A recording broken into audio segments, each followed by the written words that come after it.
வணக்கம் ஃப்ரெண்ட்ஸ். இன்னைக்கு நம்ம என்ன படம் பார்க்க போறோம்னா, கார்ட்டூன் படத்தோட மூவி ரிவ்யூ தாங்க பார்க்க போறோம். பிரபல அனிமேஷன் இயக்குனரான மமோரு ஹெசோடா தான் இந்த படத்தை டைரக்ட் பண்ணியிருக்காரு. இவர் ஏற்கனவே சம்மர் வாரஸ், மிராய், வெள்ளி போன்ற உலகத்தரம் வாய்ந்த அனிமேஷன் படங்களை கொடுத்தவர். ஷேக்ஸ்பியரோட புகழ்பெற்ற ஹாம்லெட் நாடகத்தை தழுவி ஒரு அதிநவீன மாயாஜால உலக பின்னணியில, அதாவது ஃபேண்டசி மாடர்ன் வேர்ல்ட்ல இந்த படத்தை கொண்டு வந்திருக்காங்க. படம் ஒரு சமவெளி பகுதியில ஆரம்பிக்குது. ஸ்காட்லாந்துங்கிற இளம் பெண் கண் விழிச்சு பாக்குறா. நான் எங்க இருக்கோம், இது சொர்க்கமா இல்ல நரகமான்னு புரியாம குழப்பம் அடைச்சிட்டு இருக்கா. அவளுக்கு தெரிஞ்சதெல்லாம் ஒன்னே ஒண்ணுதான், அவ ஒரு அரண்மனையில இளவரசியா வாழ்ந்தவ. ஆம்லெட்னு ஒருத்தர் 16ஆம் நூற்றாண்டு இறுதியில டென்மார்க்க ஆட்சி செஞ்சுட்டு வர்றாரு. அவரோட சகோதரர் கிளாடியஸ் துரோகம் செஞ்சு ஆம்லெட்டை வீழ்த்தி அரசனா பொறுப்பேற்கிறாரு. இந்த போர்ல ஸ்காட்லாந்து தன்னோட தந்தை ஆம்லெட் கொல்லப்படுவதை நேர்ல பாக்குறான். அவளுக்கும் மரண தண்டனை விதிக்கப்படுது. அங்கிருந்து தப்பிக்கும் முயற்சியில ஒரு விசித்திரமான மறு உலகத்துக்குள்ள போறா. மறு உலகத்துக்குள்ள ஸ்காட்லாந்து வந்ததுமே தற்கால நவீன உலகத்தை சேர்ந்த ஒரு மருத்துவரை சந்திக்கிறா. ரெண்டு பேருமே வெவ்வேறு காலகட்டத்தை சேர்ந்தவங்க. அதாவது 16ஆம் நூற்றாண்டை சேர்ந்த இளவரசியும் 21ஆம் நூற்றாண்டை சேர்ந்த மருத்துவரும் இருக்காங்க.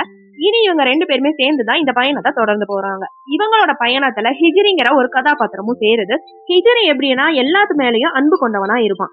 இவன் மூலமா தான் சில உண்மைகளும் தெரிய வரும். ஸ்காட்லாந்து தன்னோட தந்தையோட மரணத்துக்கு எப்படி பழிவாங்க போறா அப்படிங்கறதான் படத்தோட மீதி கதை. ஸ்காட்லாந்து தன்னோட கோவம், விரக்தி எல்லாத்தையுமே தாண்டி கிளாடியஸை எதிர்த்து நிக்கிறா. படத்தோட கிளைமேக்ஸ்ல வரும் சண்டை காட்சிகள் ரொம்ப அருமையாவே வடிவமைக்கப்பட்டிருக்கு. ஸ்காட்லாந்து ஒரு சாதாரண பெண்ணா இருந்து ஒரு போராளியா உருவெடுக்கும் விதம் சிறப்பாவே காட்டியிருக்காங்க. மறு உலகத்தோட ரகசியம் எல்லாமே வெளிச்சத்துக்கு வரும். கடைசியில ஸ்காட்லாந்து தன்னோட தந்தையோட மரணத்துக்கு நீதி பெற்றாரா இல்லையா, இல்ல மீண்டும் தான் காலத்துக்கே சென்றாரா இல்லையா, இல்ல நவீன உலகத்திலே தங்கிட்டாங்களா அப்படிங்கறத ஒரு நிகழ்ச்சியான முடிவோட இயக்குனர் சொல்லியிருக்காரு. கடைசியில ஸ்காட்லாந்துக்கு ஒரு வாய்ப்பு கிடைக்குது. ஒண்ணு, அவ 16ஆம் நூற்றாண்டு இளவரசியா தன்னோட நாட்டுக்கு திரும்பி போய் ராணிய ஆட்சி செய்யலாம். அப்படி இல்லைன்னா அந்த நவீன கால மருத்துவரோட இந்திய காலகட்டத்திலேயே ஒரு சாதாரண பெண்ணா வாழ்ந்து காட்டலாம். இயக்குனர் மமோரு ஹெசோடா இங்கதான் ஒரு அழகான ட்விஸ்டே வச்சிருக்காரு. ஸ்கார்லெட் தன்னோட காலத்துக்கே செல்ல முடிவெடுக்கிறா. ஆனா அவர் ராணிய அங்க பதவி ஏற்க போகல.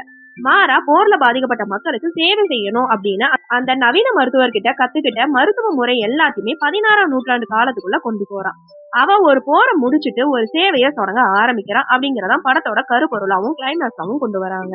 படத்தோட பிளஸ்ன்னு பார்த்தா 16ஆம் நூற்றாண்டு அரசியலையும் நவீன உலகத்தையும் இணைச்ச விதம் கொஞ்சம் புதுமையாவே இருக்கு. ரெண்டாம் பாதியில வரும் சில திருப்பங்கள் கொஞ்சம் வியப்பாவே இருக்கு.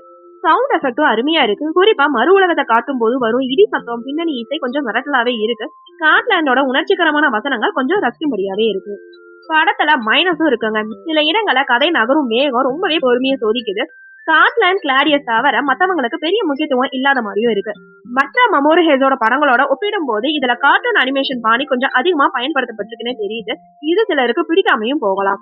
ஆக மொத்தத்துல ஸ்காட்லாந்து ஒரு சுமாரான பொழுதுபோக்கு திரைப்படங்க. கதைக்களம் சுவாரஸ்யமா இருந்தாலுமே திரைக்கதையில கொஞ்சம் ஸ்லோவாவே இருக்கு. ஆனாலும் அனிமேஷன் படம் பிடிச்சவங்களுக்கும் ஹாம்லெட் கதையை விரும்புறவங்களுக்கும் ஒரு முறை தாராளமா இந்த படத்தை பார்க்கலாம். ஓகே ஃப்ரெண்ட்ஸ், நெக்ஸ்ட் வீடியோல பார்க்கலாம். இந்த வீடியோ உங்களுக்கு பிடிச்சிருந்தா லைக், ஷேர், சப்ஸ்கிரைப் பண்ணுங்க. தேங்க்யூ.